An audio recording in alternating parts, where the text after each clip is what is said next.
Magandang hapon ho. Nandito ako ngayon sa Sabang Beach.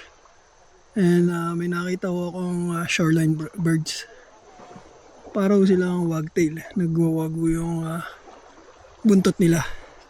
Ito siya. Medyo hindi mo makita pag dito sa action camera. Pero ayan siya. Nandun sila dalawa.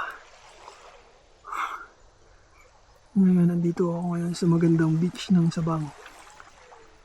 Sunset na. Meron nung floating cottage doon kung nakikita nyo. And then ito lang ako tatambay hanggang mamaya. Hanggang bukas ng umaga. Kunan natin sana makachambaw tayo ng maraming species ng shoreline birds nila. Ayun na. Sige, mamaya ulit.